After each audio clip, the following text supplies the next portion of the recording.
Welcome back to Rapso Farmer. This week is a continuation of doing up my sewing room. So far I haven't bought any fabric. Everything is from the stash, no notions, nothing. The first video was making curtains from bed sheets, and if you haven't watched that one yet, I encourage you to do so. The second one was recovering a chair. Excuse me. And the third one is going to be on making pillows. So these are how I'm thinking on doing it, and I'll probably change my mind at some point.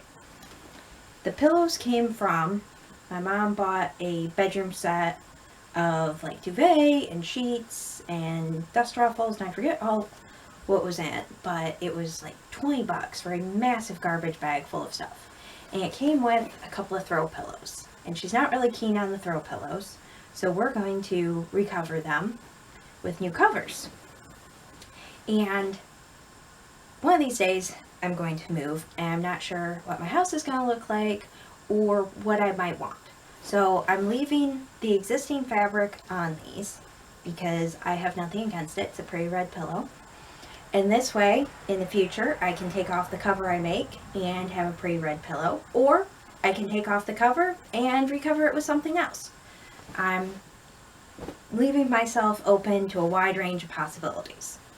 So, the fabric is garage sale special. My boyfriend got me a great big garbage bag full of home decor fabrics in whites and creams and aquas. So, that's what we're doing here. So, for this red pillow, I'm thinking this aqua print. It's kind of old and faded. It was intentional old and faded. It's not that the fabric is old and faded. So it kind of has a little bit of a old world vibe. If I put the fabric going right side up, so the flower's not upside down. So we got that one.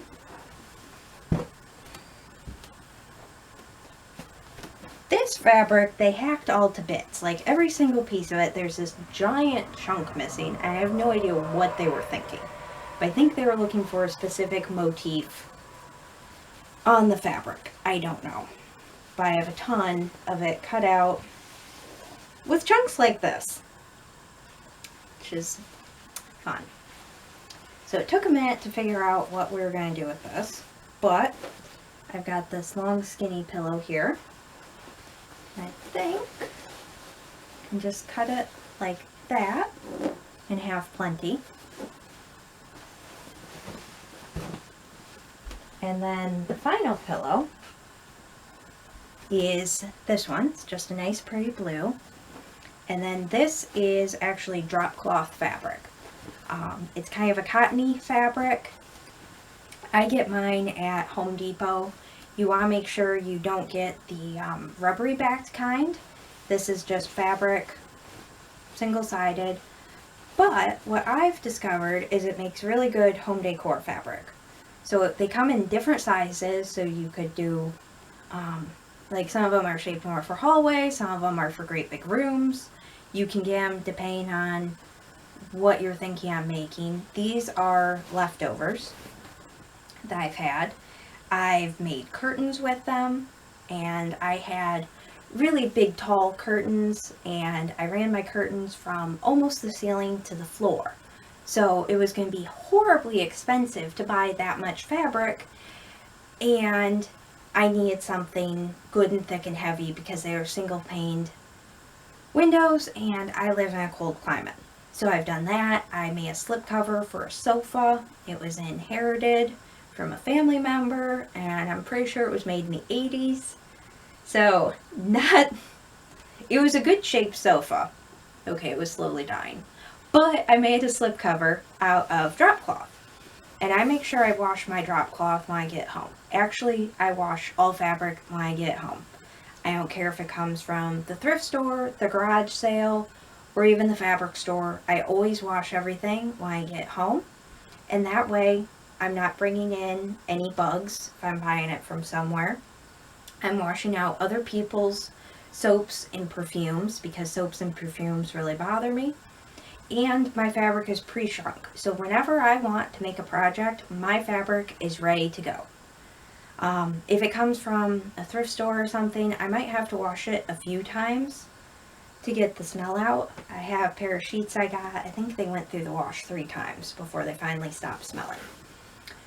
But what I was trying to get to is this pillow is going to be just a basic plain drop cloth. It's a nice neutral cream, and it's slightly textured too, so that makes it a little more interesting, and there's little specks of color, so it keeps it from being just a plain beige pillow.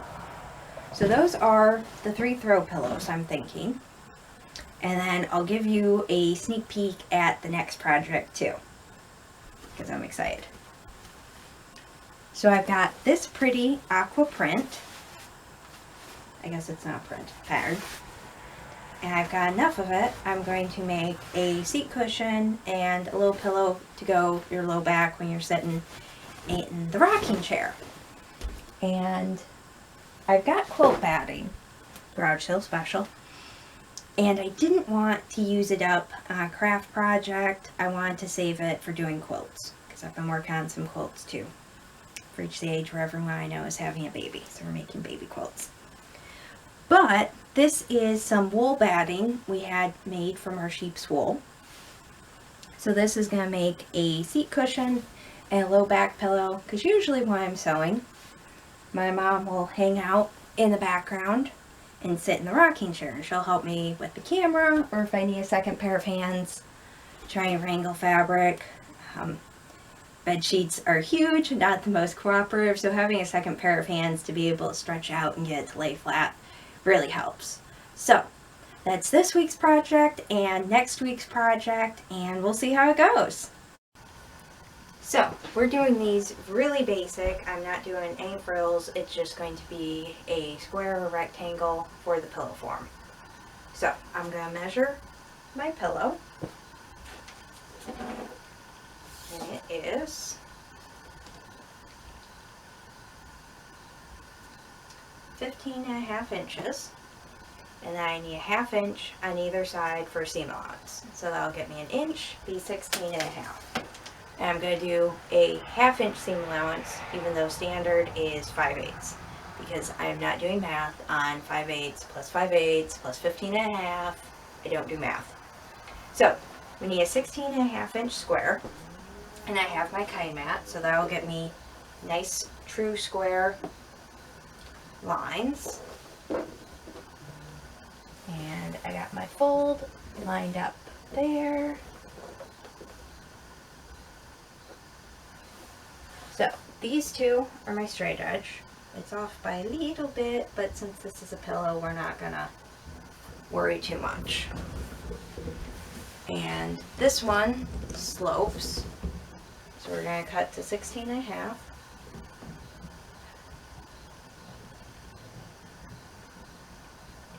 $15, 16.5 is to that line.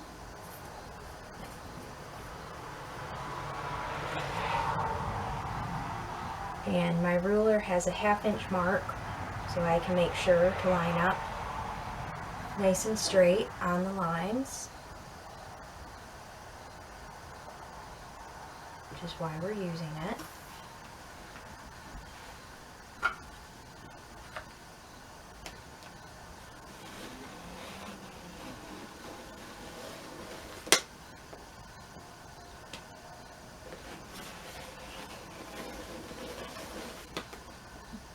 So now we have a bit for Kitty to play with when she wakes up from her nap. So now we need 16.5 going this way.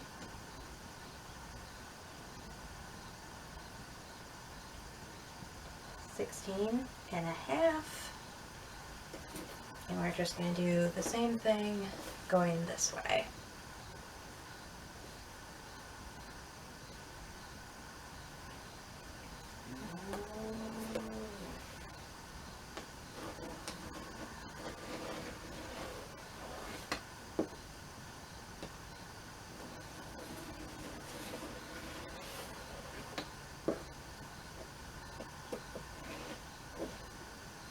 So I got a little bit of fabric left.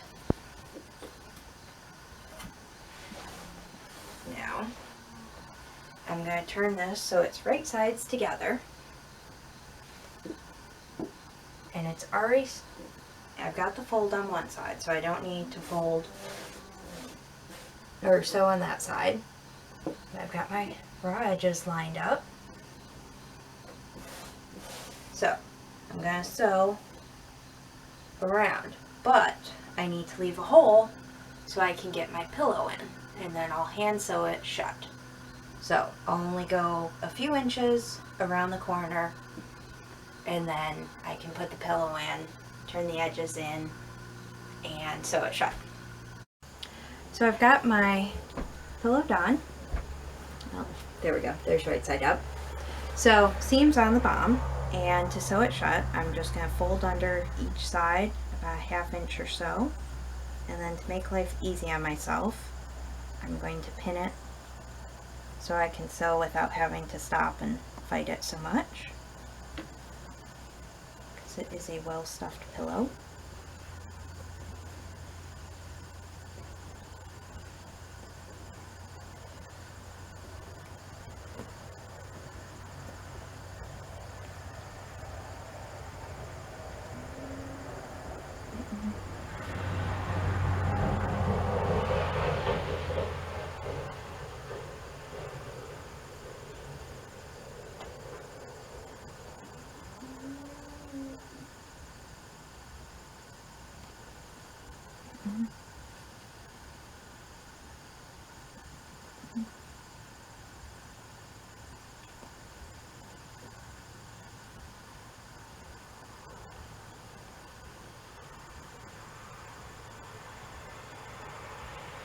So I got that pin, got my needle threaded,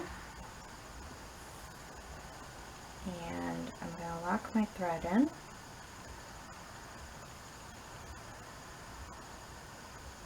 And all I'm going to do is a whip stitch along the opening, making sure my two sides are lined up and one's not bunching.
And there we go, all done. So I got all the pillows done. It really didn't take any time at all, and I thought I'd show them to you. So this is the one I was demonstrating with, and I got the flower nicely centered, which I didn't have much fabric to work with, so that's a fair achievement. This is the drop cloth one, and if you look at drop cloth, they have a seam that runs down the length of it, and you can either choose to cut it out and work around it, or make it part of the design feature.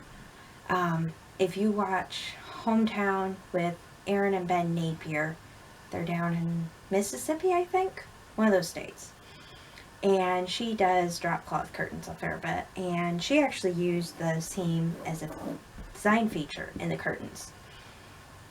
So I did that here. And then, I think this one's my mom's favorite. We worked really hard to get something centered. It's a really big print. There's holes cut out of it everywhere. It was really hard to get something centered. So on the front, we got the parrot, and we got the nice flower, and the back didn't come out as nice, but I really only need the front to come out. So, throw pillows are a really quick and easy way to update a space. You can recover existing pillows, or buy pillow forms at the store. But if you enjoyed this video, make sure you like and subscribe for more content.